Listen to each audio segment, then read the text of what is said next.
আচ্ছা, আমরা নিট 2024-এর যে কোশ্চেন্সটা, তার প্রথম যে 35খানা কোশ্চেন থাকে, সেই 35খানা কোশ্চেনের সলিউশনটা আজকে দেখব।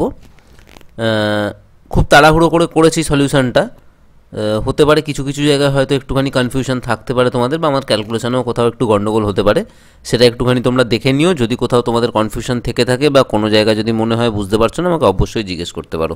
তাহলে এটা হচ্ছে আমাদের নিট 2024 তার সলিউশন, ফার্স্ট 35খানা কোশ্চেনের। এটা হচ্ছে ফার্স্ট পার্টে করবো, আর পরের 15টা আর একটা পার্টে করবো, নাহলে বড় হয়ে যাবে, লেন্দি হয়ে যাবে ভিডিওটা।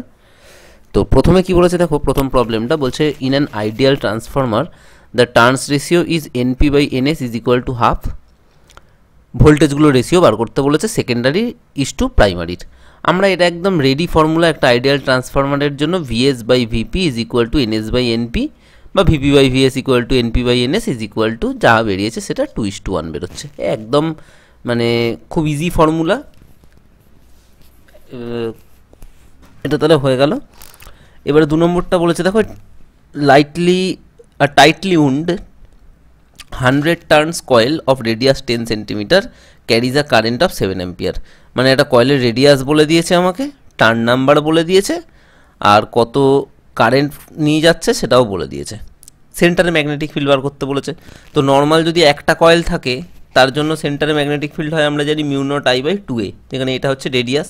তাহলে এনখানা টার্ন থাকলে একটা এন মাল্টিপ্লাই হয়ে যাবে বলে দেখো। এবারে এখানে আমরা কীরকমভাবে করেছি, 4π × 10⁻⁷, এটা μ0-এর ভ্যালুটা, টার্ন নাম্বার বসিয়েছি, 7 বসিয়েছি, আর এখানে 2, রেডিয়াসটা 10 সেন্টিমিটার বলে দিয়েছে, ইন্টু 10⁻² করে মিটারে করে নিয়েছি। এবার দেখো এখান থেকে আমি ইচ্ছা করে 10-এর সব পাওয়ারে ভেঙে নিয়েছি। এটা দেখো 10⁻⁷, 10⁻², এটাকে উপরে তুলে 10⁻⁻1, এটাকে উপরে তুলে 10⁻², আর এখানে যা আছে তাই করলে এখানে দেখো 2 ক্যান্সেল হচ্ছে, 2 একটা 4-এর সঙ্গে ক্যান্সেল হচ্ছে, 2 পড়ে থাকছে, তাহলে 14π পড়ে থাকছে, ইন্টু 10⁻⁻4 পড়ে থাকছে। আচ্ছা, এবার দেখো 14π, এই হিসাবগুলো কিন্তু তোমরা পুরো পুঙ্খানুপুঙ্খভাবে করতে হবে না। ধরো পাইয়ের ভ্যালু কি 3-এর থেকে একটু বেশি, তাহলে 3 14 আর 42, মানে 42-এর থেকে একটু বেশি হবে। তার মানে এটা 42-এর থেকে বেশি, মানে এখানে দেখো সব কটাই 44 অপশান আছে, তার মানে 44ই হবে। 44 × 10⁻⁴ টেসলা হয়ে গেল। আর এখানে আমাদের যেহেতু আমরা দেখছি যে টেসলাগুলো মিলছে না, এটা মিললো না, সুতরাং মিলি টেসলায় নিয়ে যেতে হবে। তো একটা এখানে 4.4 করে, মানে একটা পয়েন্ট এখানে এনে আর এখানে 10⁻³ করে দিয়েছি, তার মানে 10⁻³ মানে তো মিলি, তাহলে 4.4 মিলি টেসলা হয়ে গেল।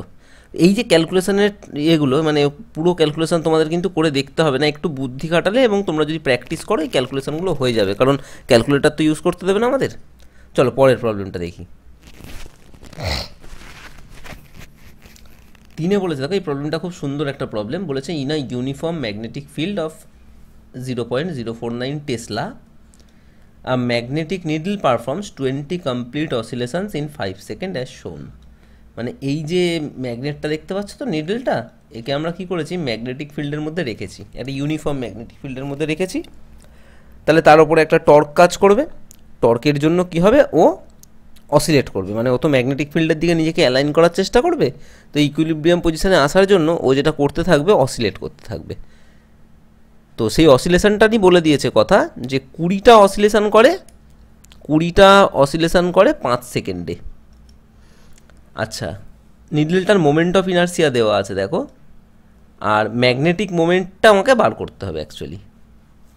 তাহলে কি কি দেওয়া আছে প্রথমে দেখো, তোমার দেওয়া আছে হচ্ছে ম্যাগনেটিক ফিল্ড দেওয়া আছে, মোমেন্ট অফ ইনার্সিয়া দেওয়া রয়েছে, আর ওমেগাটা আমরা বার করতে পারি। দেখো 20 অসিলেশন মানে আমরা যদি এরকমভাবে দেখি, তাহলে 20 × 2π/5 ইজ ইকুয়াল টু 8π। একটা অসিলেশন মানে তো 2π আমরা ধরতে পারি, তাহলে 20 × 2π/5 মানে হচ্ছে 8π হচ্ছে অ্যাঙ্গুলার ভেলোসিটি।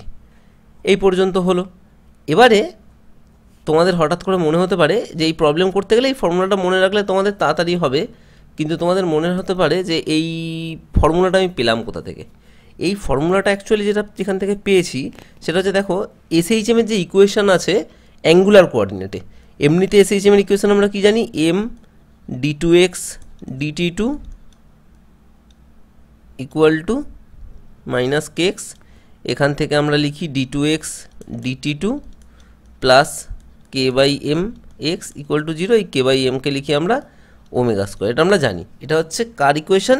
এটা হচ্ছে এসএইচএম এর ইকুয়েশন বলতে পারি, differential equation for linear motion. আর রোটেশনাল মোশনের জন্য এই ইকুয়েশনটাই চেঞ্জ হয়ে যাবে এরকমভাবে, দেখো I D two theta DT two, এই আইটা moment of inertia, is equal to minus, আচ্ছা I D two theta DT two equal to, এখানে একটু জিনিস আমরা ভালো করে বুঝি যে এই একে যখন আমরা ম্যাগনেটিক ফিল্ডে দেবো, ম্যাগনেটিক ফিল্ডে দিলে ওর ওপরে একটা টর্ক কাজ করবে, যখন ও আবার ওকে নিজের জায়গায় ঘুরিয়ে আনতে চেষ্টা করবে তখন সেই সেম পরিমাণ রিস্টোরিং টর্ক কাজ করবে। তাহলে টর্কের ফর্মুলা আমরা জানি, tau is equal to mu cross B, এটা আমরা জানি, equal to mu B sine theta. থিটাটাকে স্মল ধরে নিয়ে আমরা টাউ ইকুয়াল টু লিখতে পারি মিউ বি থিটা। তাহলে এইখানে এই টর্কে দেখো I D two theta DT two, এটা অ্যাকচুয়ালি কি, আই মানে হচ্ছে আমার মোমেন্ট অফ ইনার্সিয়া, আর D two theta DT two এটা মানে হচ্ছে আলফা, তাই না? আলফা মানে অ্যাঙ্গুলার অ্যাক্সিলারেশান।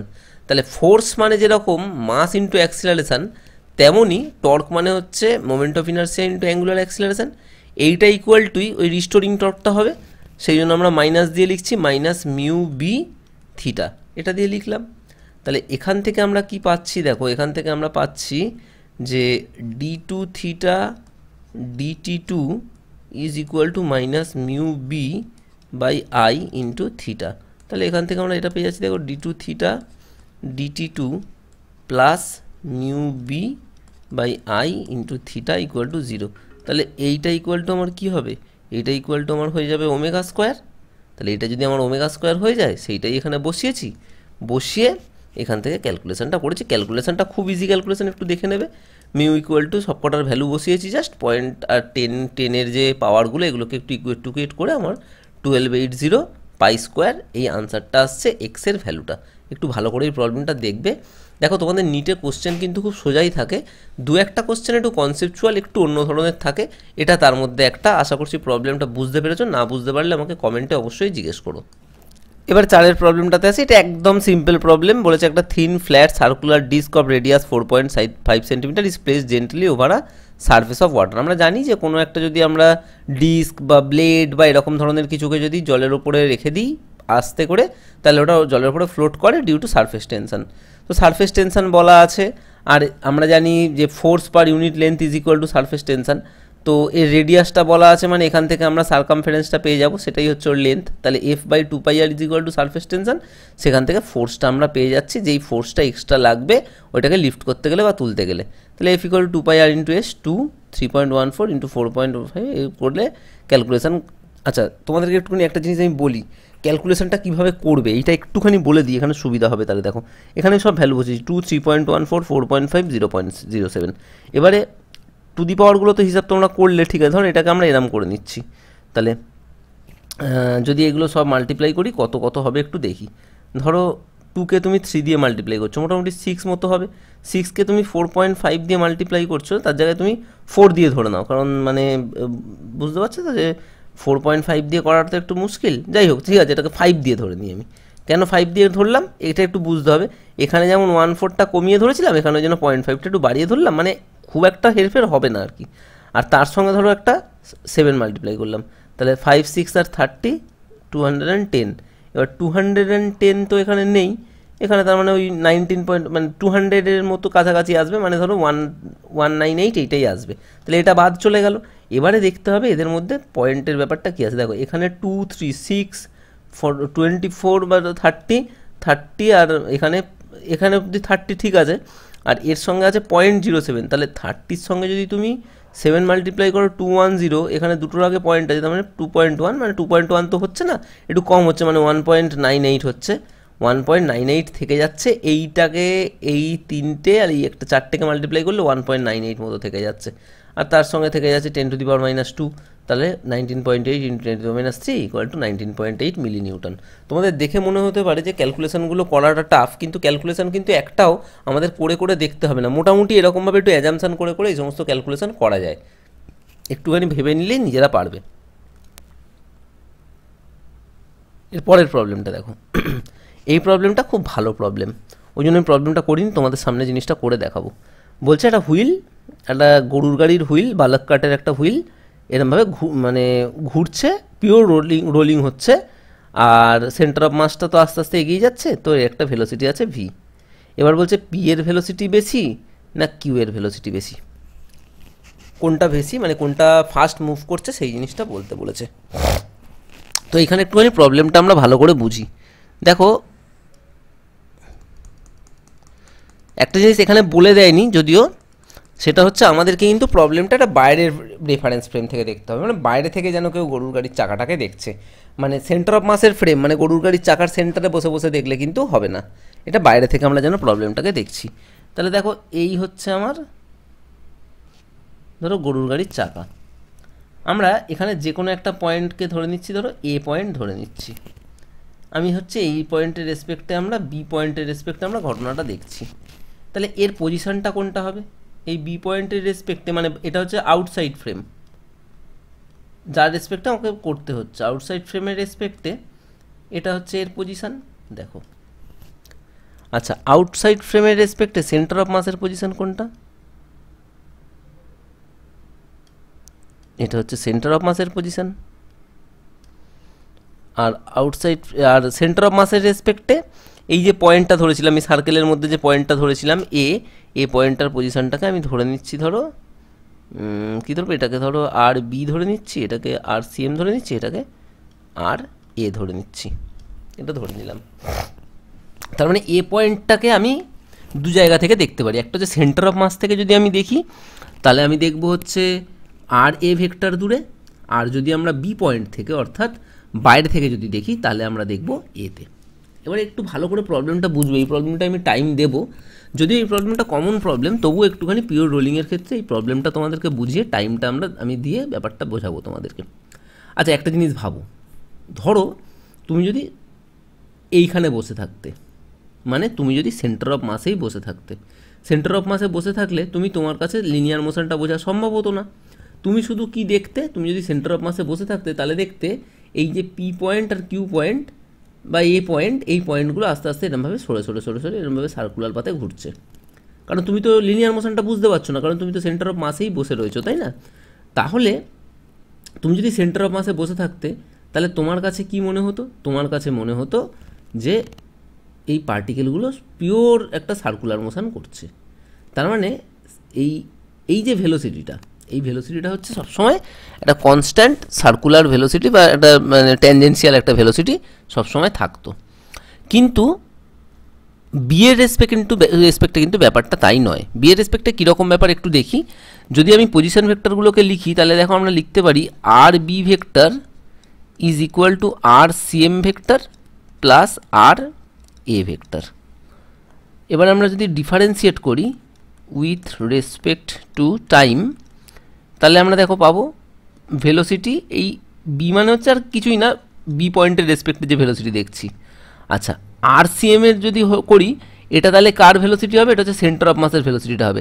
আচ্ছা এখানে এই যে বলে দিয়েছে দেখো, if linear speed is V in the direction শোন, মানে লিনিয়ার ভেলোসিটি ভি মানে কার ভেলোসিটি, সেটা লিনিয়ার ভেলোসিটি যখনই থাকবে কোনো একটা সার্কুলার মোশনের ক্ষেত্রে তখন সেন্টার অফ মাসটাই একমাত্র লিনিয়ারলি মুভ করবে।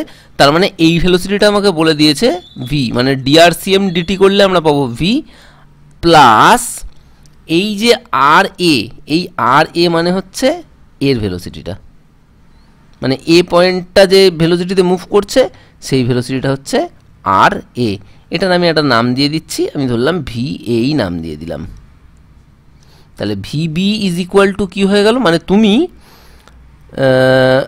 ভিবি মানে হচ্ছে ওই এ পয়েন্টটারই যে ভেলোসিটিটা, ওইটা আমি যে বি পয়েন্টের রেসপেক্টে দেখছি সেই ভেলোসিটিটা, মানে যেটা আমাকে মানে কি বার করতে দিয়েছে সেটা আমরা দেখো প্রত্যেকটা পয়েন্টের জন্যই বার করতে পারলাম। তার মানে ধরো আমাকে বললো যে এই পয়েন্টের ভেলোসিটি কত হবে, তখন আমাকে এই ভেলোসিটি আর এই ভেলোসিটির ভেক্টর অ্যাডিশন করতে হবে। যদি আমাকে বলে পিতে ভেলোসিটি কত হবে, তাহলে এই ভেলোসিটি আর এই ভেলোসিটির ভেক্টর অ্যাডিশন করতে হবে। এইবারে আসল প্রবলেমটাতে আমি তাহলে আসি, যে এই যে ভি এ এটা হচ্ছে সার্কুলার ভেলোসিটিটা, মানে ভেলোসিটি অফ সার্কুলার মোশন। এই ভেলোসিটিটার জাস্ট ডিরেকশান চেঞ্জ হবে কিন্তু ইউনিফর্মলি মুভ করছে যেহেতু, তাহলে এই ভ্যালুটা সবসময় এক থাকবে। তার মানে কীরকম হবে একটুখানি ভেবে দেখো তো। ধরো এই পজিশানে যদি আমরা দেখি, দেখো প্রত্যেকটা পয়েন্টে সেন্টার অফ মাসের যেদিকে ভেলোসিটি, টোটাল ডিসপ্লেসমেন্ট কিন্তু টোটাল এ কিন্তু এদিকেই যাচ্ছে। মানে এই জায়গাটা যদি তুমি দেখো, এও এদিকে যাচ্ছে, সেন্টার অফ মাস তো এদিকে যাচ্ছেই, এই পয়েন্টটাও এদিকে যাচ্ছে। তাহলে এটা সবার ক্ষেত্রে সেম ডিরেকশানে সেম দিকে যাচ্ছে, যেটা হচ্ছে সেন্টার অফ মাসের ভেলোসিটিটা। এইবারে যদি আমরা এ পয়েন্ট মানে ভি এটা দেখি, তার মানে বিভিন্ন পয়েন্টে ভি এর ডিরেকশানটা যদি দেখি, এটা তার মানে কিসের জন্য? এটা only due to circular motion. তাহলে তুমি দেখো, তুমি যদি অন্য একটা ইঙ্ক নিই, তুমি যদি ধরো এই পয়েন্টে দেখো, এই পয়েন্টে দেখলে দেখো এই সার্কুলার মোশনের ভেলোসিটিটা এইদিকে হবে, তাই না? তাহলে রেজাল্ট্যান্টটা আমরা এদিকে পাবো। এই পয়েন্টে যদি আবার দেখি আমরা, তাহলে দেখো এইদিকে হবে, তাহলে আমরা রেজাল্ট্যান্টটা এইদিকে পাবো। এটা হচ্ছে ভি এর ভ্যালুটা। যদি আমরা এইখানে দেখি, তাহলে ভি এর ভ্যালুটা এদিকে, তাহলে ভি এটা এদিকে হবে। আর এইখানে যদি দেখি, তাহলে এইখানে হবে ভি এটা এদিকে। তাহলে এবার তুমি বলো সব থেকে বেশি জালে ভেলোসিটির ভ্যালুটা কখন হবে? এই দুটো ভেক্টর, তাদের মধ্যে অ্যাঙ্গেল 0 ডিগ্রি, অর্থাৎ এক্ষেত্রে এই দুটোর রেজাল্ট্যান্ট এরকম বেড়ে যাবে। আর এটার কেসে দেখো এই ভেলোসিটি আর এই ভেলোসিটি অপোজিট ডিরেকশনে আছে, তাহলে এটার কেসে ভেলোসিটিটা কমে যাবে। তাহলে আমাকে এখানে জানতে চেয়েছে পি আর কিউ এর মধ্যে কোথাকার ভেলোসিটিটা বেশি। তাহলে আমরা এখান থেকে বুঝতে পারলাম যে পি আর কিউ এর কিন্তু ভেলোসিটি যদি আমি বাইরের পয়েন্টের রেসপেক্টে দেখি, তাহলে কিন্তু পি আর কিউ এর ভেলোসিটিটা সেম নয়। পিটা ফাস্টার মুভ করছে দেন কিউ। যদিও এখান থেকে আমাদের ফ্রেম অফ রেফারেন্সটা অবশ্যই কোশ্চেনে ইন্ডিকেট করা উচিত ছিল বলে আমার মনে হয়। তবে এই কোশ্চেনটা এরকম একদম জেনারেল কোশ্চেন বলে আর ইন্ডিকেট করেনি, কারণ সেন্টার অফ মাসের রেসপেক্টে যদি আমরা দেখতাম, তাহলে কিন্তু প্রত্যেকটা পয়েন্টেরই ভেলোসিটি মানে ভেলোসিটি সেম হতো না, স্পিডটা সেম হতো। কারণ সবটাই সার্কুলার ইউনিফর্ম সার্কুলার মোশন আমরা তখন দেখতাম যদি আমরা সেন্টার অফ মাসের রেসপেক্টে দেখতাম। নেক্সট প্রবলেম দেখো, এটাতে কিছুই বলার নেই, এটাকে just X equal to A sine omega T plus ফাইয়ের সঙ্গে কম্পেয়ার করেছি। মিটার আছে বলে অ্যামপ্লিটিউডটা মিটারে হয়েছে 5 মিটার, আর ওমেগার জায়গায় পাই, ওমেগা মানে হচ্ছে আবার 2 পাই বাই ক্যাপিটাল টি। তাহলে এখান থেকে টি ইকুয়াল টু আমরা পাচ্ছি 2 সেকেন্ড। তাহলে এটা হয়ে গেল, এটা অত বেশি কঠিন ব্যাপার কিছু নয়। এটাও খুব সহজ প্রবলেম। বলেছে bob is whirled in a horizontal plane by means of a string with initial speed of omega RPM. মানে কিছুই না, এরকমভাবে ধরে একটা ববকে এরকমভাবে ঘোরানো হচ্ছে। কত আরপিএম নিয়ে ঘুরিয়েছে? ওমেগা নিয়ে ঘুরিয়েছে। আচ্ছা, টেনশনটা, এই যে তারের টেনশন, এই টেনশনটা অ্যাকচুয়ালি কি? Centripetal force. তাহলে সেন্ট্রিপিটাল ফোর্সের ফর্মুলা কি? এম ওমেগা স্কোয়ার আর, ব্যাস হয়ে গেল। তাহলে আমরা টেনশনের সঙ্গে ওমেগার রিলেশন পেয়ে গেলাম। যেহেতু এখানে বলে দিয়েছে একই রেডিয়াসে ঘোরানো হচ্ছে, কি বলেছে দেখো, if speed becomes 2 omega while keeping the same radius, মানে রেডিয়াসটা তুমি চেঞ্জ করোনি, মাস তো চেঞ্জ হয়ইনি, তাহলে শুধুমাত্র ওমেগাটা চেঞ্জ হয়েছে, ওমেগাটা ডাবল হয়েছে। ওমেগাটা যদি ডবল হয়, তাহলে টেনশনটা কত? 4 টাইমস হবে। এখানে আমি করেও দেখিয়ে দিয়েছি, T equal to M omega square R T dash equal to according to the question M 2 ওমেগার whole square into R. So T dash by T is equal to 4:1 or T dash equal to 40। তাহলে this is very much simple problem, আমি এই জন্য এইগুলোকে বেশি explain করছি না। এই প্রবলেমটা দেখো, এই প্রবলেমটাও সহজ প্রবলেম। বলছে যে একটা এল লেন্থের একটা ওয়্যার ছিল, তার রেজিস্ট্যান্স 100 ওহম ছিল। এটাকে আমরা 10খানা ইকুয়াল পার্টে কেটে নিয়েছি। আচ্ছা, আর ইকুয়াল টু তো আমরা জানি রো এল বাই এ। তাহলে রো এর চেঞ্জ করিনি, কারণ আমরা মেটেরিয়ালটা একই রেখেছি, ওই তারটাই রেখেছি। এরিয়ারও চেঞ্জ করিনি, কারণ আমরা জাস্ট কেটে নিয়েছি। তাহলে যত লেন্থ কমবে, আরটা প্রপোর্শনাল টু এল, তাহলে লেন্থ কমলে রেজিস্ট্যান্সও কমবে। তাহলে আমি 100 ওহমকে যদি 10টা পার্টে কেটে নিই, তাহলে প্রত্যেকটা পার্টের রেজিস্ট্যান্স হবে 10 ওহম করে করে। এরকম 5টা পার্টকে কেটে নিয়ে সিরিজে লাগিয়ে দিয়েছি। তাহলে 5 10 50ও বলতে পারো, বা 10 প্লাস 10 প্লাস 10 প্লাস 10 প্লাস 10 50ও বলতে পারো। তাহলে এটা 50 হবে। আর 10খানাকে যদি মানে 5টা 10 ওহমকে যদি প্যারালালে লাগাই, তাহলে সেটা 2 ওহম হবে। আচ্ছা, এটা আমি ফট করে করলাম কি করে? যারা তোমরা একটু কম্পিটিটিভের জন্য পড়ছো বা একটুখানি যারা মন দিয়ে পড়ো, তারা এটা জানো। ধরো দুটো সেম রেজিস্ট্যান্স আর আর আর প্যারালালে আছে, তাহলে 1/r dash equal two 1/r plus 1/r, তো মানে 2/r। তাহলে আর ড্যাশ ইকুয়াল টু r/2। এরকম করে যদি এনখানা রেজিস্ট্যান্স প্যারালালে থাকতো, তাহলে 1/r plus 1/r plus dot dot 1/r equal to 1/r dash और আর ড্যাশ ইকুয়াল টু r/n হতো কিন্তু। তাহলে এইখানে 5টা রেজিস্ট্যান্স প্যারালালে আছে, সেম রেজিস্ট্যান্স যেহেতু, ওই জন্য 10/5 হয়ে 2 হয়েছে। তাহলে এখানে 50 আর 2, তারপরে বলেছে তাদেরকে আবার সিরিজে লাগানো হয়েছে। মানে একটা তারকে কেটে 10 ভাগে ভাগ করে প্রথম 5টা ভাগকে সিরিজে লাগিয়েছে, তারপরে 5টা ভাগকে প্যারালালে লাগিয়েছে। তাহলে ওই 5টা ভাগকে সিরিজে লাগিয়ে আমরা পেলাম 50 ওহম, 5টা ভাগকে প্যারালালে লাগিয়ে আমরা পেলাম 2 ওহম, তাদের দুজনকে ধরে আবার সিরিজে লাগিয়ে দিচ্ছে, তাহলে সিরিজে লাগালে আবার অ্যাড হয়ে যাবে, জাস্ট 52 ওহম হয়ে যাবে। আশা করছি বুঝতে পেরেছো। 9-এর প্রবলেমটা দেখি। একটা লজিক মানে এর কোনটা আউটপুট হবে সেটা বার করতে বলেছে, ট্রুথ টেবিলটা আমাদের গিভেন ছিল। এটা আমরা জানি যে যখনই আমরা লজিক এক্সপ্রেশন লিখি তখন যেগুলোর আউটপুট 1 আছে সেগুলোকে দিয়ে লিখতে হয়। মানে টেকনিকটা এরকম, দেখো এইটাতে 1 আছে মানে এইটার জন্য এক্সপ্রেশনটা লিখবো। আচ্ছা এইটা দেখো 0 আছে মানে এ এর বার লিখবো, এখানেও 0 আছে মানে বি এর বার লিখবো, তারপরে একটা প্লাস দিয়ে খুঁজবো যে অন্য আর কোন লাইনে 1 আছে। দেখো এই লাইনে একটা 1 আছে আউটপুটে, এবারে এখানে দেখো এতে 1 আছে, ওই জন্য এ লিখে দিলাম আর বি এর বার লিখলাম, কারণ বিতে 0 আছে, B bar is equal to তাহলে ওয়াই হয়ে গেল, কারণ আর কোথাও কি 1 আছে আর কোথাও 1 নেই, তাহলে এই দুটো লাইনের জন্য করলে আমার হয়ে যাবে। দেখো এটার জন্য A bar B bar plus A B bar is equal to Y. এবারে এখান থেকে বিবার কমন যাচ্ছে, বিবার কমন গেলে এবার প্লাস এ, আর এবার আর এ যোগ করলে সবসময় কি হয় 1ই পাবো, কারণ ধরো এ যদি 0 হয় তাহলে এবার ইকুয়াল টু 1, তাহলে এ প্লাস এবার কত হবে 1 হবে। আবার যদি এ ইকুয়াল টু 1 হয়, এবার ইকুয়াল টু সবসময় 0 হবে, তাহলে এ প্লাস এবার ইকুয়াল টু এখানেও ক্ষেত্রে 1 হবে, তাহলে এ প্লাস এবার সবসময়ই 1, তাহলে ওয়াই ইকুয়াল টু কী হয়ে যাচ্ছে, শুধুমাত্র বিবার পড়ে থাকছে। খুব সিম্পল প্রবলেম।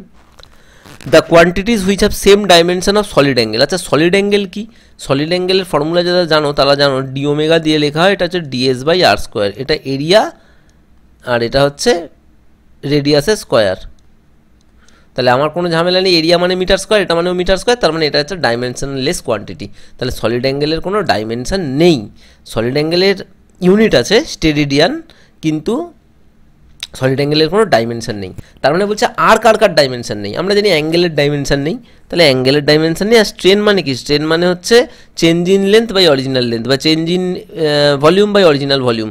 তার মানে এটা হচ্ছে দুটো সেম কোয়ান্টিটি, সেম টাইপের কোয়ান্টিটি রেশিও, তাহলে এটারও কোনো ডাইমেনশন নেই, আর এর তো ডাইমেনশন নেই, অ্যাঙ্গেলের ডাইমেনশন নেই। অ্যাঙ্গেলের শুধু ইউনিট আছে থিটা মানে ডিগ্রি বা রেডিয়ান, কিন্তু অ্যাঙ্গেলের কোনো ডাইমেনশন হয় না। তার মানে এখানে স্ট্রেন আর অ্যাঙ্গেল এটাই জানতে চাইছে, স্টেরেডিয়ানের মতো ডাইমেনশন, মানে এখানে কোশ্চেনটা একটু ঘুরিয়ে করেছে। যদি এরম বলতো যে কাদের কাদের ডাইমেনশন নেই, তাহলে হয়তো তোমাদের মধ্যে অনেকেই এইটা চট করে লিখে দিতে পারতে, কিন্তু যেহেতু এখানে বলেছে সলিড অ্যাঙ্গেলের ডাইমেনশন কার কার আছে, একটু ঘাবড়ে যেতে পারো। সুতরাং প্রথমেই বুঝে নিতে হবে যে সলিড অ্যাঙ্গেলের কোনো ডাইমেনশন নেই, তাহলে আর কার কার ডাইমেনশন নেই দেখতে হবে, স্ট্রেনের আর অ্যাঙ্গেলের কোনো ডাইমেনশন নেই। আশা করছি বুঝতে পেরেছো।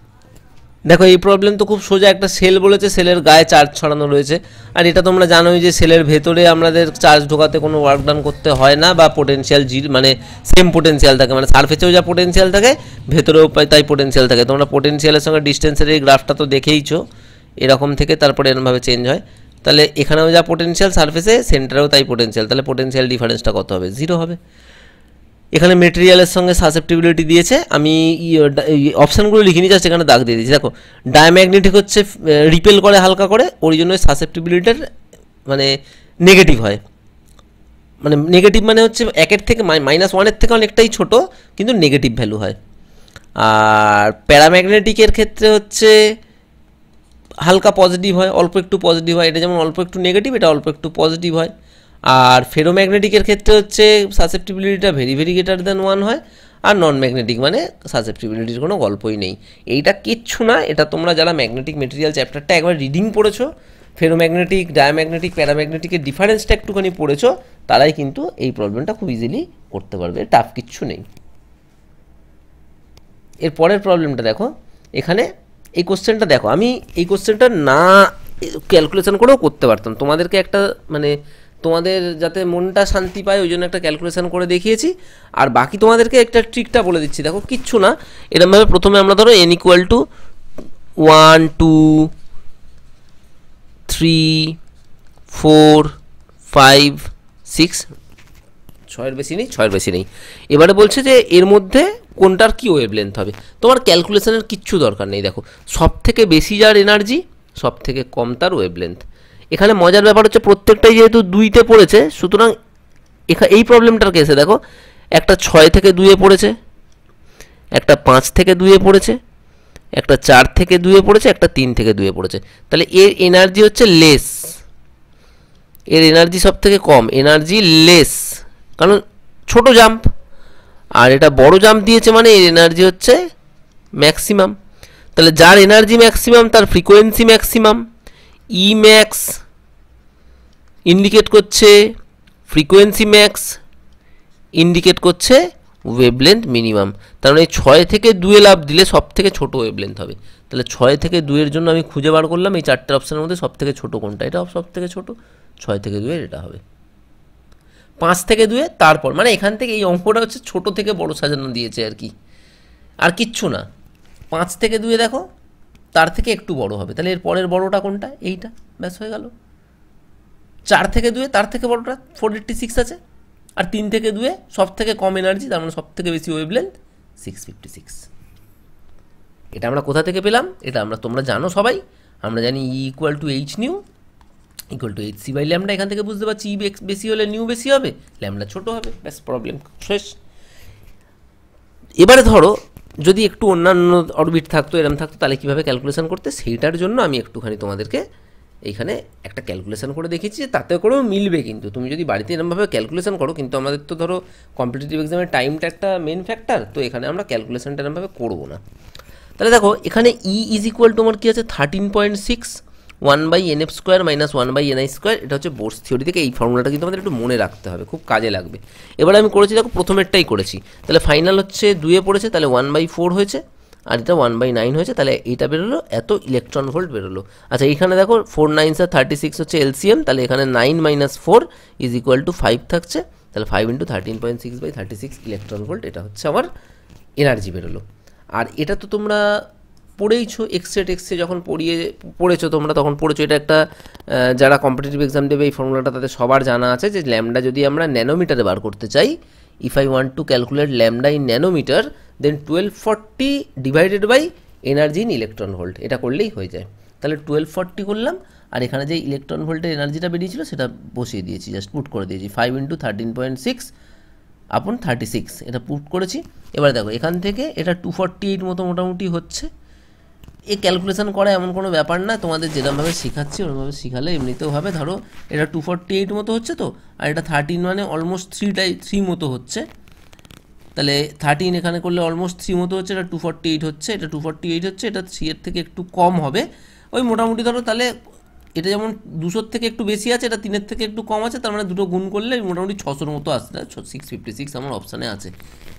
তো এরকম করে করলেও আমরা দেখতে পারি, আচ্ছা হয়ে যাবে। কিন্তু আমি প্রথম যেটা বললাম, যে জাস্ট এনার্জির গ্যাপটা দেখে দেখে যার এনার্জি কম তার ওয়েভলেন্থটা বেশি, এইরকমভাবে যদি আমরা করতে পারি, তাহলে এই প্রবলেমটা কিন্তু একদম বায় হাত কা খেল, কোনো ব্যাপারই না, একদম দেখেই করে দিতে পারবো। তাহলে দেখতে পাচ্ছ মোস্ট অফ দ্য প্রবলেমই কিন্তু ইজি প্রবলেম আছে। এখনও পর্যন্ত যা প্রবলেম করিয়েছি, দুটো প্রবলেম একটু বেশ কনসেপচুয়াল ছিল। তার মধ্যে একটা হচ্ছে ওই যেটা মোমেন্ট অফ ইনার্সিয়া আর ম্যাগনেটিক ফিল্ড দিয়ে, ম্যাগনেটিক ফিল্ডের অঙ্কটা, ম্যাগনেটিক নিডলের অঙ্কটা, আর একটা হচ্ছে যেটা ওই কোন পয়েন্টের ভেলোসিটি বেশি। তবুও কমন কোশ্চেন ওগুলো, টাফ কোশ্চেন কিন্তু নিটে হয় না। আচ্ছা এইখানে একটা কোশ্চেন দিয়েছে, বলছে atoms are electrically neutral as they contain equal number of positive and negative charges. এটা ঠিক, এটা ট্রু। আচ্ছা atoms of each element are stable and emit their characteristic spectrum. দেখো প্রত্যেকটা এলিমেন্টই কিন্তু ক্যারেক্টারিস্টিক স্পেকট্রাম বার করে, এটা কিন্তু ঠিক কথা। Atoms of each element are stable, এই জায়গাটা হচ্ছে একটুখানি গন্ডগোলের জায়গা, যে সবকটা এলিমেন্ট তো স্টেবল। আর ইউরেনিয়ামের যে অ্যাটমগুলো, ওর নিউক্লিয়াস যেহেতু আনস্টেবল, সুতরাং নিউক্লিয়াস চেঞ্জ হয়ে যাচ্ছে মানেই তো এলিমেন্টটাই চেঞ্জ হয়ে যাচ্ছে, তাই না? তাহলে সব অ্যাটম স্টেবল এই কথাটা আমরা বলতে পারি না। ওই জন্য আমার মতে এটা হচ্ছে 1 নম্বরটা ট্রু আর 2 নম্বরটা ফলস। এবারে আমি জানি না এটা কী ভেবে দিয়েছে, কারণ এই কোশ্চেন আমি আগে দেখেছি যেখানে এই স্টেবিলিটির ব্যাপারটা লেখা ছিল না, জাস্ট ক্যারেক্টারিস্টিক স্পেকট্রাম এমিট করে নাকি অ্যাটমগুলো, সেটা বলা ছিল। সেটা অবভিয়াসলি করে। এই সেকেন্ড পার্টের, এই সেকেন্ড মানে স্টেটমেন্ট 2 এর সেকেন্ড পার্টটা, সেকেন্ড ফ্রেজটা অবশ্যই কারেক্ট, কিন্তু ফার্স্ট ফ্রেজটা কারেক্ট নয়। ওই জন্য আমি এই অপশানটা নিলাম, যে 1 নম্বরটা ট্রু, 2 নম্বরটা ফলস। তারপরে এখানে আমি আর অপশান লিখিনি, বলেছে an unpolarized light strikes a glass surface at Brewster's angle. এটা যারা একটুখানি পড়েছো পোলারাইজেশন জানো, যে ব্রুস্টার্স অ্যাঙ্গেলে যদি কোনো গ্লাসের মধ্যে লাইট এসে পড়ে, আনপোলারাইজড লাইট, তাহলে reflected light is completely polarised and the refracted light is partially polarised. এটা আমরা জানি, আর বাকি অপশানগুলোর জন্য লিখিনি। এরপরে 16এরটা দেখো, আমি একদম তোমাদেরকে করিয়ে দিয়েছি 1/λ² সঙ্গে এর প্লট করতে বলেছি। এটা ফ্রি পার্টিকেলের এনার্জি আর ল্যামডাটা হচ্ছে ডি ব্রগলি ওয়েভলেন্থ। তো ডি ব্রগলি হাইপোথিসিস থেকে ল্যামডা ইকুয়াল টু h/p আর P is equal to mv আর ই ইকুয়াল টু, যেহেতু ফ্রি পার্টিকেলের পোটেন্সিয়াল এনার্জি নেই, E equal to half mv² equal to m²v²/2m equal to p²/2m। তাহলে এখান থেকে পি ইকুয়াল টু √2me। এটা যদিও আমার বলার অপেক্ষা রাখে না, কারণ তোমরা যারা এক্সাম দিচ্ছ বা দেবে তারা এই ফর্মুলাগুলো একদম মানে তোমাদের এগুলো ঠোঁটস্থ থাকবে, নখদর্পণে থাকবে, এগুলো তোমরা পারবেই। তো পি এর জায়গায় √2me বসিয়েছি। তাহলে ল্যামডা ইকুয়াল টু যদি এটা হয় তাহলে 1/λ ইকুয়াল টু এটা জাস্ট চেঞ্জ হয়ে যাবে, উল্টে যাবে। তাহলে 1/λ² ইকুয়াল টু এটা স্কোয়ার করে উল্টে দিয়েছি, দেখো 2me/h²। 2m হচ্ছে পার্টিকেলের মাস আর h হচ্ছে প্ল্যাঙ্কস কনস্ট্যান্ট। তাহলে এরা মিলিয়ে 2m/h² কনস্ট্যান্ট হচ্ছে, তাহলে 1/λ² প্রপোর্শনাল টু ই হচ্ছে। 1/λ² আমরা y অ্যাক্সিসে ড্র করেছি, এটাকে আমরা x অ্যাক্সিসে ড্র করেছি। তাহলে দেখো y প্রপোর্শনাল টু x এর মতো রিলেশন পেয়ে গেলাম। আর y প্রপোর্শনাল টু x মানে কী হবে, সবসময় স্ট্রেট লাইন হবে। তাহলে লিনিয়ার রিলেশনশিপ হবে বলে তাই স্ট্রেট লাইন, একদম দেখেই সঙ্গে সঙ্গে এটা বলে দিতে পারবো আমরা। আচ্ছা 17-এরটা দেখি। A particle moving with uniform speed in a circular path maintains. মানে একটা পার্টিকেল কী করছে, এরকমভাবে সার্কুলার পাথে ইউনিফর্মলি ঘুরছে। তাহলে এর কি কনস্ট্যান্ট, অ্যাক্সিলারেশনটা কনস্ট্যান্ট নাকি ভেলোসিটিটা কনস্ট্যান্ট, নাকি ভেলোসিটি আর অ্যাক্সিলারেশন দুটোই ভ্যারি করছে, নাকি ভেলোসিটিটা কনস্ট্যান্ট? দেখো ভেলোসিটি কনস্ট্যান্ট নয়, তার কারণ কি, প্রত্যেক মুহূর্তে দেখো ডিরেকশানটা চেঞ্জ হয়ে যাচ্ছে, কারণ পাথের সঙ্গে ট্যানজেন্সিয়াল। তো তাহলে ভেলোসিটির ম্যাগনিটিউডটা সেম থাকলেও কিন্তু ডিরেকশানটা আলাদা হচ্ছে, চেঞ্জ হয়ে যাচ্ছে। ওই জন্য আমরা বলতে পারি যে এর ভেলোসিটিটা কনস্ট্যান্ট নয়। আচ্ছা অ্যাক্সিলারেশনের ক্ষেত্রে আমি এখানে একটুখানি এটা মনে হচ্ছে আমার এটা এই অপশানটা হবে না, তার কারণ অ্যাক্সিলারেশনের ক্ষেত্রে দেখো অ্যাক্সিলারেশনটা এখানে যদিও সেন্টিমিটার অ্যাক্সিলারেশন, এইখানে সবসময় টুয়ার্ডস সেন্টারই হচ্ছে, এটা ঠিক আছে, কিন্তু দেখো পজিশানগুলো তো আলাদা আলাদা হয়ে যাচ্ছে। তো পার্টিকেলটার ক্ষেত্রে যদি আমরা দেখি, যদিও টুয়ার্ডস সেন্টার হচ্ছে, তা পার্টিকেলে বসে যদি আমরা দেখি, তাহলে পার্টিকেলে বসে দেখলে আমার মনে হবে যে আমার কোনো চেঞ্জ নেই, মানে একই ডিরেকশানে আছে। কিন্তু বাইরে থেকে যদি আমরা দেখি তাহলে আমাদের মনে হবে যে যেন অ্যাক্সিলারেশনের ডিরেকশনটাও চেঞ্জ হচ্ছে, কারণ একবার দেখো এইখান থেকে এদিকে সবসময় টুয়ার্ডস সেন্টার, কিন্তু পজিশানগুলো চেঞ্জ হচ্ছে। তাহলে এখান থেকে এদিকে, এখান থেকে এদিকে, এখান থেকে এদিকে, এখান থেকে এদিকে, এটা মনে হবে। আর ভেলোসিটি তো চেঞ্জ হচ্ছেই, তাহলে আমার মনে হচ্ছে এটা হবে, এটা হবে না, varying velocity and varying acceleration হবে বলে মনে হচ্ছে। কারণ ভেলোসিটিটা ভ্যারি করছে কারণ ডিরেকশন চেঞ্জ হচ্ছে, আর অ্যাক্সিলারেশনটাও যেহেতু প্রত্যেকবার ভেলোসিটি চেঞ্জ হয়ে যাচ্ছে, মানে আমরা প্রত্যেকবার তো আলাদা জায়গা থেকে অ্যাক্সিলারেশনটা দেখছি, তাই না? তাই জন্য আমরা বলতে পারি যে অ্যাক্সিলারেশনের ম্যাগনিটিউডটা চেঞ্জ হচ্ছে না, কিন্তু অ্যাক্সিলারেশনেরও ডিরেকশনটা চেঞ্জ হচ্ছে। আচ্ছা এরপরে একটা কোশ্চেন দিয়েছে, সিটা হচ্ছে লাইটের ভেলোসিটি বলে দিয়েছে ফ্রি স্পেসে। Correct statement about photon. এবার ফোটন মানে আমরা জানি যখন লাইটকে আমরা পার্টিকেল হিসেবে কনসিডার করি, then photon is considered as light particles, বা লাইট যে পার্টিকেল হিসেবে কনসিডার করি যখন, তখন লাইটগুলোকে আমরা ফোটন পার্টিকেল হিসেবে কনসিডার করি। আর প্ল্যাঙ্কস থিওরি ওটা, বা প্ল্যাঙ্কস যে ফর্মুলা ওটাই হচ্ছে ই ইকুয়াল টু এইচ নিউ, যেখানে ই হচ্ছে ফোটনের এনার্জি। আর ফোটন মানে লাইট পার্টিকেল, তাহলে লাইটের ভেলোসিটি যদি সি হয় ফ্রি স্পেসে, তাহলে ফোটনের ভেলোসিটিও সি হবে। আর মোমেন্টাম কী হবে, মোমেন্টাম মানে হচ্ছে h/λ, তাহলে P equal to h/λ, lambda equal to আবার C nu equal to c/λ, তাহলে ল্যামডা ইকুয়াল টু c/নিউ এটা হয়েছে। তাহলে এখান থেকে আমরা h/c পাচ্ছি, এটাও ঠিক আছে। আচ্ছা in photon electron collision both total energy and momentum are conserved. আমাদের মনে রাখতে হবে whatever may be the collision, energy and momentum conserve থাকবেই। টোটাল এনার্জি আর মোমেন্টাম কিন্তু কনজার্ভ থাকে, এখানে কাইনেটিক এনার্জি বলেনি, কিন্তু টোটাল এনার্জি আর মোমেন্টাম সবসময় কনজার্ভ থাকবেই। তাহলে এই চারটে ঠিক। আর photon possess positive charge, photon positive charge থাকতেই পারে না, ফোটনের কোনো দিন পজিটিভ চার্জ থাকতেই পারে না। ফোটনের মাসলেস একটা পার্টিকেল, চার্জলেস মাসলেস পার্টিকেল, তাহলে ফোটনের পজিটিভ চার্জ নেই, তাহলে এটা ভুল। তাহলে কোনটা ঠিক, এখানে অপশান ছিল তোমাদের অনেকগুলো, যে তার মধ্যে একটা অপশান ছিল A B C and D are correct, তাহলে A B C D correct, এটা হবে। আচ্ছা 19-এরটা দেখি। 19-এরটা দেখো, এখানে জাস্ট তোমাদের কনফিউজ করার জন্য, এটা আলফা, এটা হচ্ছে বিটা প্লাস, এটা বিটা মাইনাস, এটা আবার বিটা মাইনাস। তাহলে আলফা মানে হচ্ছে হিলিয়াম 42 প্লাস প্লাস 282 থেকে হিলিয়াম বেরিয়েছে, মানে হচ্ছে 4টা মাস নাম্বার 4 কমেছে 286, অ্যাটমিক নাম্বার 2 কমেছে 80। তারপরে একটা ইলেকট্রন পজিট্রন বেরিয়েছে আর কি, ইলেকট্রন 0+1 যদি বেরিয়ে যায় তাহলে মাস নাম্বারের কোনো চেঞ্জ নেই, প্রোটন নাম্বারটা 1 কমে গেছে। তারপরে একটা নেগেটিভ ইলেকট্রন বা নেগেটিভ বিটা ডিকে হয়েছে, তাহলে মাস নাম্বারটা সেম থাকবে, প্রোটন নাম্বার 1 বেড়ে গেছে। আবার একটা নেগেটিভ বিটা ডিকে হয়েছে, জাস্ট মাস নাম্বারটা আর 1 বেড়ে গেছে, তাহলে 286 81 হবে। এখানে জাস্ট তোমাদের কিন্তু কনফিউজ করার জন্য একবার ই plus beta minus E minus দিয়েছে। আলফা মানে যেমন হিলিয়াম 42 প্লাস প্লাস, তেমনই ই প্লাস মানে হচ্ছে বিটা প্লাস, বা বিটা প্লাস মানে ই প্লাস, আবার বিটা মাইনাস মানে ই মাইনাস। সো কনফিউজ হওয়ার কোনো জায়গাই নেই। এটা একদম কমন প্রবলেম, একদম প্রত্যেকটা বইয়ে আছে, যে কোনো হায়ার সেকেন্ডারির বইয়ে, এনসিইআরটিতে সব জায়গায় এই প্রবলেম আছে। এখানে দেখো, যদি আমরা এখানে আর এখানের মধ্যে ব্যাটারি দিই, তাহলে এখানের যা ভোল্টেজ হবে এখানেও তাই ভোল্টেজ হবে। তাহলে এই দুটো, এই ক্যাপাসিটারটার অ্যাক্রসে ভোল্টেজ ড্রপ 0 হবে, তার মানে এই ক্যাপাসিটারটায় কোনো চার্জ থাকবে না, তাহলে এই ক্যাপাসিটারটাকে আমরা ফলস ক্যাপাসিটার হিসেবে কনসিডার করতে পারি। তাহলে এটা ফলস হয়ে গেল, এটা 2R2 হয়ে গেল, এটা 2R2 হয়ে গেল, 2R2 সিরিজ হয়ে গেল, সিরিজ হলে 1, কারণ এখানে তো রেজিস্ট্যান্সের উল্টো ফর্মুলা, তাহলে 2 × 2/2 + 2 = 1, এটা 1। তারপরে আবার প্যারালালে থাকলে জাস্ট অ্যাড হয়ে যাবে, তাহলে 1 + 1 মানে 2। এগুলো একদম কমন প্রবলেম, এগুলো পারবে, এগুলো নিয়ে আমি টাইম নষ্ট করছি না। এরপরে আমরা চলে যাব 21-এ। এটাও একদম সহজ প্রবলেম। বলেছে যে টার্মিনাল এর ইন্টারনাল রেজিস্ট্যান্স 1 ওহম দিয়ে দিয়েছে, 10 ভোল্টের একটা ব্যাটারি, আর বাইরে একটা 4 ওহম রেজিস্ট্যান্স লাগানো রয়েছে। তো আমাকে কি বলেছে, আমাকে বলেছে টার্মিনাল ভোল্টেজ কত হবে।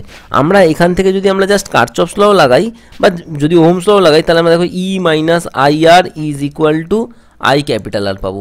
এই আই ক্যাপিটাল আর কার অ্যাক্রসে ভোল্টেজ ড্রপ, এই 4 ওহমটার অ্যাক্রসে ভোল্টেজ ড্রপ, এই 4 ওহমের অ্যাক্রসে যেটা ভোল্টেজ ড্রপ, সেই ভোল্টেজটাই এই ব্যাটারিটা সাপ্লাই করছে, মানে এই ব্যাটারিটার টার্মিনাল ভোল্টেজ সেটাই। তার কারণ কি, এই ব্যাটারিটা থেকে যখন কারেন্ট বেরোচ্ছে তখন ও এই 1 ওহমের রেসপেক্টে ভোল্টেজটা ড্রপ করে দিয়ে তবেই বেরোচ্ছে।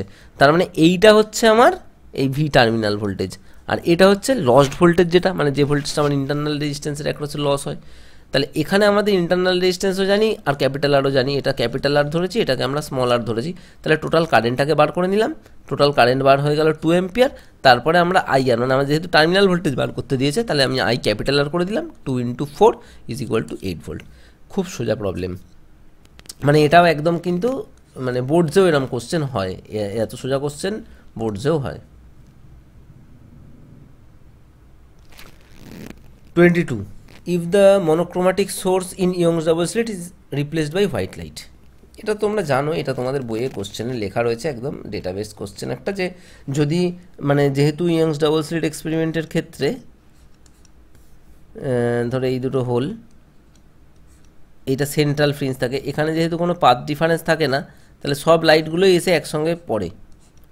তাহলে এই জায়গাটাতে যদি আমি যদি এখানে কালার হোয়াইট লাইট ইউজ করি, তাহলে এখানে সব কটা কালার সেম ফেজে এসে পড়ছে, মানে এই জায়গাটাতেও হোয়াইট লাইটই হবে। কিন্তু আমরা জানি যে যেহেতু beta equal to lambda capital D by small D হয়, আর প্রত্যেকটা কালারের ল্যামডা আলাদা আলাদা, সো বিটার পজিশনগুলো আলাদা আলাদা হবে, মানে বিভিন্ন জায়গায় ব্রাইট ফ্রিঞ্জ তৈরি হবে পরপর।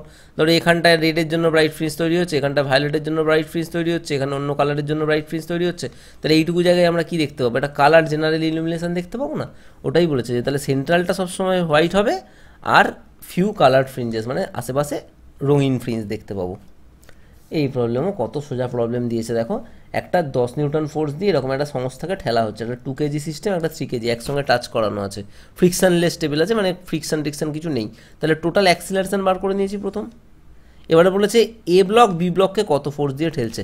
দেখো বাবা, বি ব্লককে ঠেলবার আর কেউ নেই এ ছাড়া, বি ব্লক দেখছে আমাকে এই ঠেলছে, তার মানে বি এর ওপরে কত ফোর্স সেটা বার করতে পারলেই আমি এ ব্লক কত ফোর্স দিয়ে ঠেলেছে সেটা পেয়ে যাব। তাহলে বি এর অ্যাক্সিলারেশন বার হয়ে গেছে, টোটাল সিস্টেমটার অ্যাক্সিলারেশন 2 মিটার/সেকেন্ড স্কোয়ার। তাহলে এ এর অ্যাক্সিলারেশনও তাই, বি এর অ্যাক্সিলারেশনও তাই। তাহলে বি এর মাসের সঙ্গে বি এর অ্যাক্সিলারেশনটাকে জাস্ট মাল্টিপ্লাই করে দেবো, 6 নিউটন ফোর্স আসছে। যদি এরকম কোশ্চেন করতো যে বি ব্লক এ কে কতটা ফোর্স দিচ্ছে, ভালো করে বুঝবে, এখানে এ ব্লক বি কে বলেছে, বি ব্লক এ কে যদি বলতো তাহলেও কিন্তু 6 নিউটনই হতো, কারণ according to Newton's third law এর ওপরে কিন্তু এ যদি একে 6 নিউটন দেয় তাহলে এও কিন্তু একে 6 নিউটন দেবে।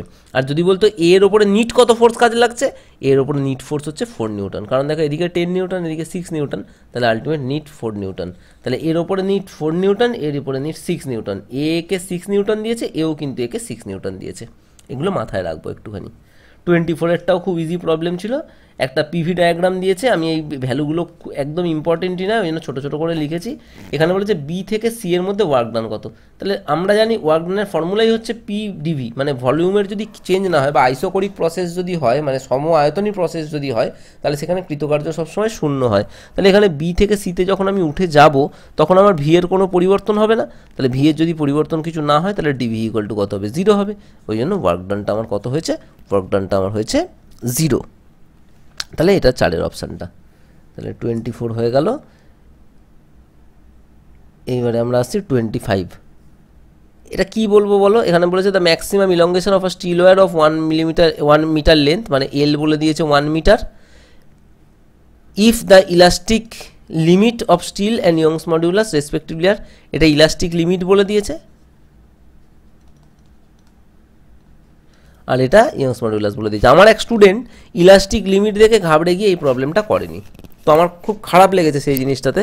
তার কারণ ইলাস্টিক লিমিট মানে এখানে স্ট্রেসের কথা বলা হয়েছে, যদি কেউ নাও বুঝতে পারে তাও তার এইটুকু ভাবা উচিত যে এইটা যখন ইয়ংস মডিউলাস, তাহলে আর একটা নিউটন পার মিটার স্কোয়ার কার ইউনিট হবে, এখানে স্ট্রেসেরই ইউনিট হবে, তাহলে এটা স্ট্রেস দিয়েছে, এই জিনিসটা একটু বোঝার দরকার ছিল, তাহলে এই প্রবলেম হয়ে যাবে। Y equal to F by A by delta L by L, এটা ইয়ংস মডিউলাসের ফর্মুলা। ইয়ংস মডিউলাসের জায়গায় এটা বসিয়েছি, স্ট্রেস মানে এটা, স্ট্রেসের জায়গায় 8 × 10⁸ বসিয়ে দিয়েছি, আর স্ট্রেনের জায়গায় 2 × 10⁻11 বসিয়েছি, তাহলে 4 × 10⁻³ মিটার আসছে বা 4 মিলিমিটার আসছে। কত সহজ প্রবলেম, শুধু এইটা না বুঝতে পারার জন্য একজন করতে পারেনি। আচ্ছা এইটা দেখি 26-এরটা, দেখো এখানে এ এটা একটা ন্যান্ড গেটে ঢুকেছে, তাহলে শর্ট করে যদি একে আমরা ন্যান্ড গেটে ঢোকাই তাহলে আমরা সবসময় এ এর বার পাই। সিমিলারলি বিকে যদি আমরা নর গেটে ঢোকাই শর্ট করে, তাহলে এখানে আমরা বি বার পাই।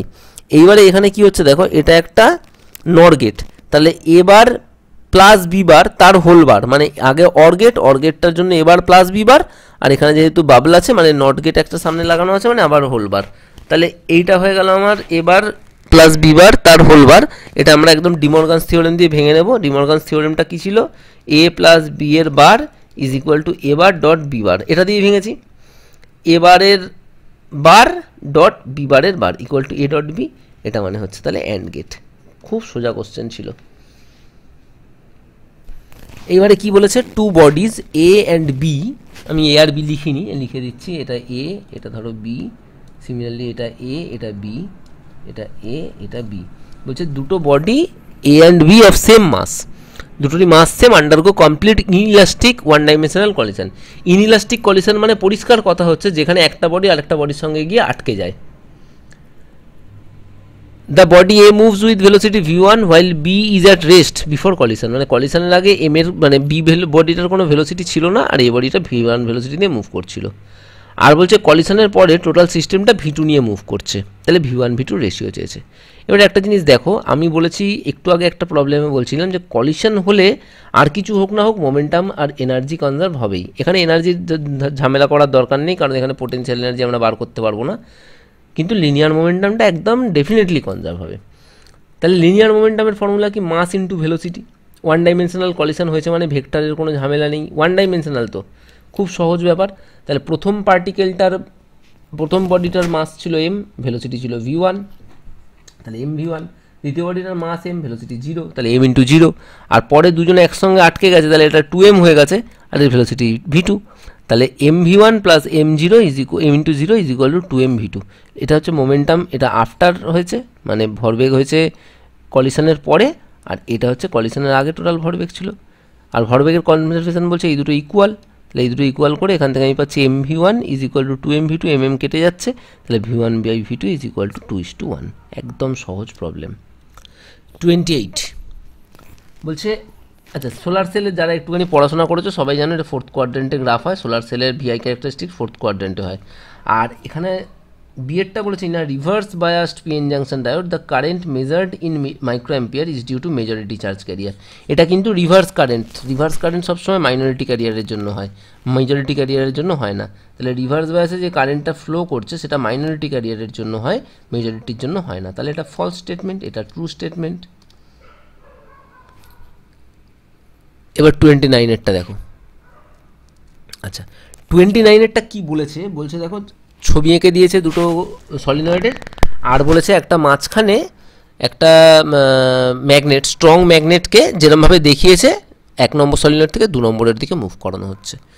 করে আমাকে কি বলতে চেয়েছে, বলেছে যে কোন দিক থেকে কোন দিকে কারেন্ট ফ্লো হবে আমাকে বলো। আচ্ছা দেখো নানা রকমভাবে করতে পারো, পড়ে গিয়ে মুখস্থ করে করতে পারো, আমি একদম ফ্যারাডে ল বুঝি, আমি ফ্যারাডে ল দিয়ে করে দেবো, মানে লেঞ্জেস ল দিয়ে করে দেবো। দেখো আমি একে এদিকে মুভ করাচ্ছি, তার মানে এখানে ম্যাগনেটিক ফিল্ডটা এমনভাবেই তৈরি হবে যাতে করে এর মুভমেন্টটাকে বাধা দেয়। তার মানে এখানে কারেন্ট এমনভাবে ফ্লো করতে হবে যাতে এদিকে সাউথ পোল তৈরি হয়, এদিকে নর্থ পোল তৈরি হয়, মানে যে ম্যাগনেটটা তৈরি হবে তার যাতে এদিকে সাউথ পোল তৈরি হয়, এদিকে নর্থ পোল তৈরি হয়, তবেই তো একে বাধা দেবে। তাহলে এদিকে সাউথ পোল এদিকে নর্থ পোল যদি তৈরি হতে হয় তাহলে আমার কারেন্টটা কীরকম যেতে হবে, কারেন্টটা দেখো আমার এরকম অ্যান্টি ক্লকওয়াইজ যেতে হবে, তাই না? মানে ম্যাগনেটিক ফিল্ডটা তবেই তো এই ডিরেকশানে হবে, তাই না? তাহলে আমাকে এই ডিরেকশানে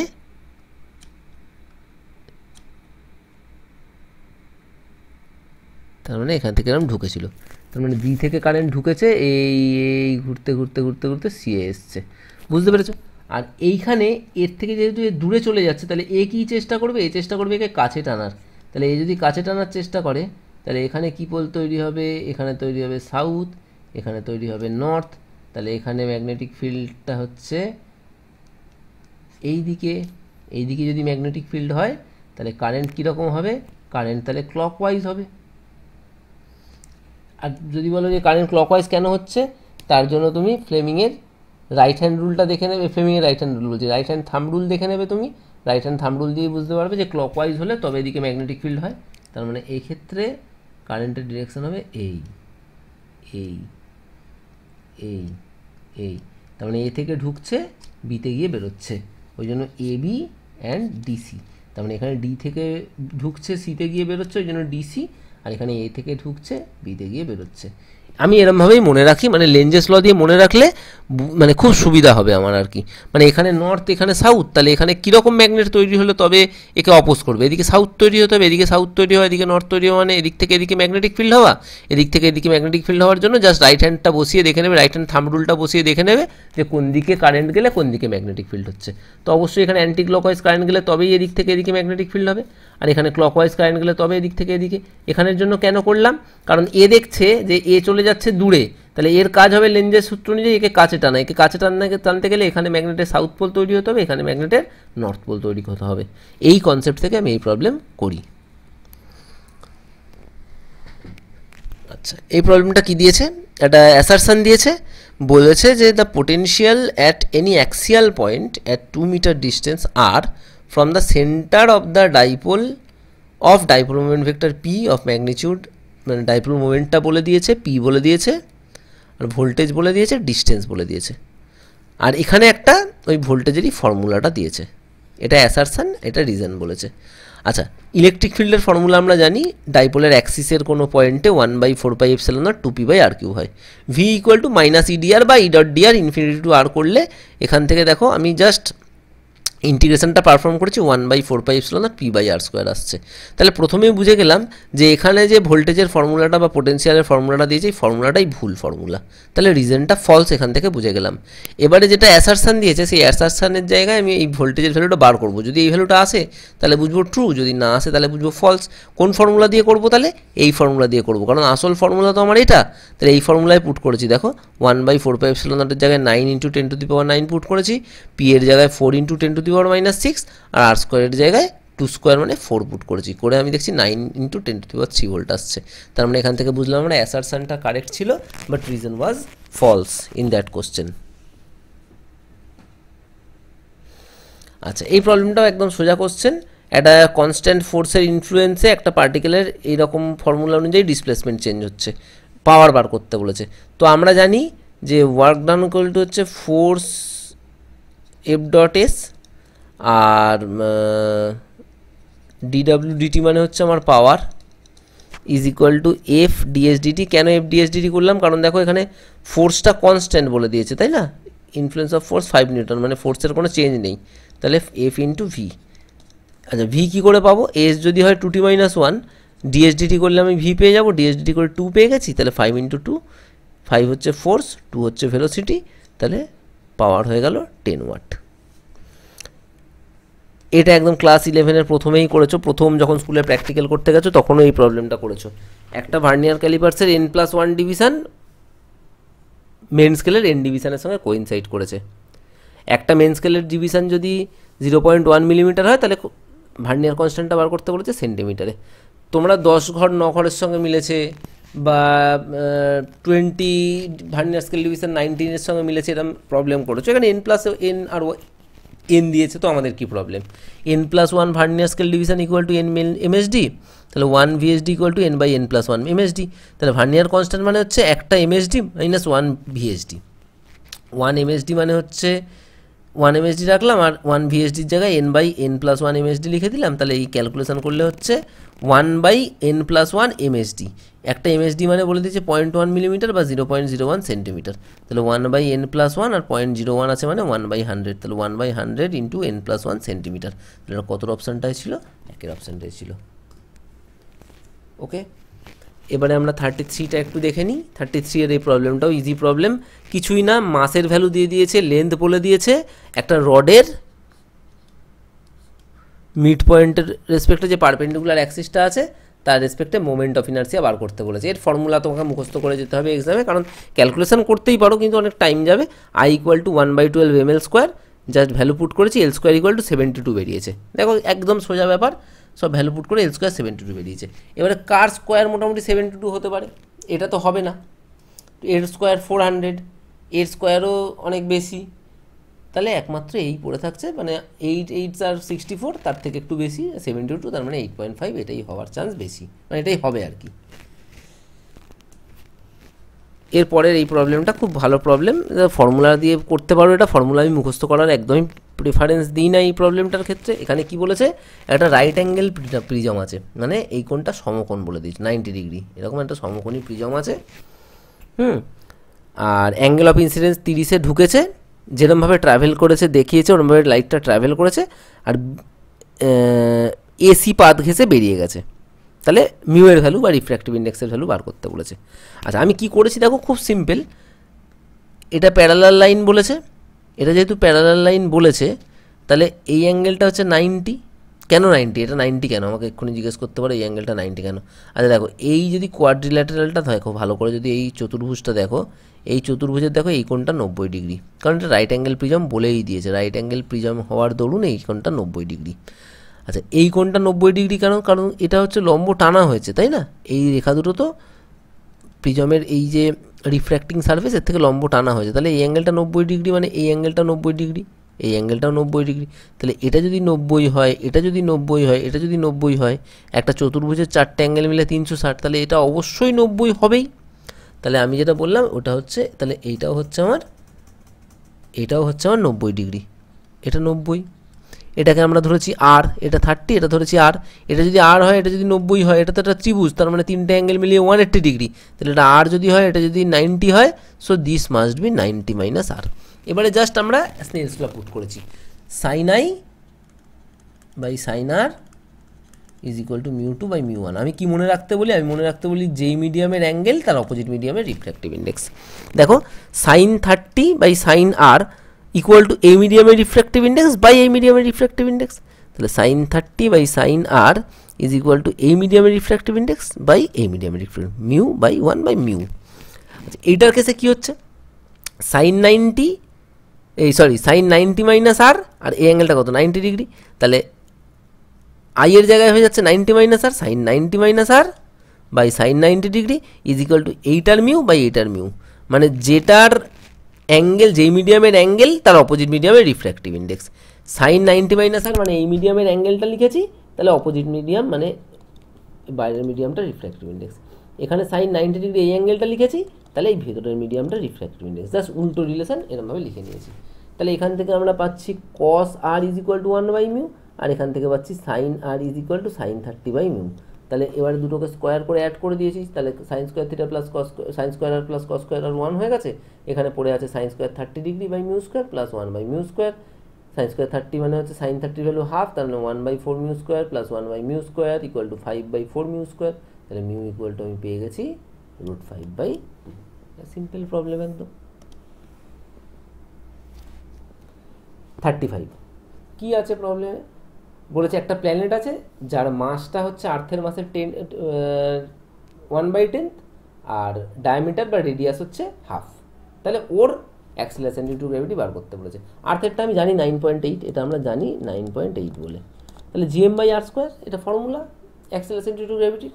আর ওই প্ল্যানেটটার হচ্ছে gm'/r'², m' বলে দিয়েছে m/10, r' বলে দিয়েছে r/2। পুট করেছি 4/10 ইন্টু gm/r², এটা মানে এই তো স্মল জিটা, এই জিটা। তাহলে 4/10 ইন্টু 9.8, তাহলে এখানে ওই 4×100, দেখো এটা 4×10 40/10, মানে 4 মতো, 4-এর থেকে একটু কম, মানে 3.92 মিটার পার সেকেন্ড স্কোয়ার। এছাড়া আর কোনো হওয়ার উপায়ই নেই। তাহলে এইটা হচ্ছে এর অপশান।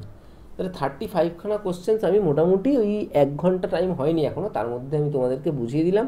আশা করছি বুঝতে পেরেছো। কোথাও যদি অসুবিধা থাকে, বা আমিও তো খুব তাড়াহুড়ো করে করেছি, আমার কোথাও ক্যালকুলেশানে একটুখানি ভুল থাকতে পারে, বা মানে কোনো অসুবিধা অন্য জায়গাতে থাকতে পারে, মানে কনসেপচুয়ালি কোনো জায়গায় হয়তো তোমাদের মনে হয়েছে অন্যরকম কিছু হবে, সেটা হতেই পারে।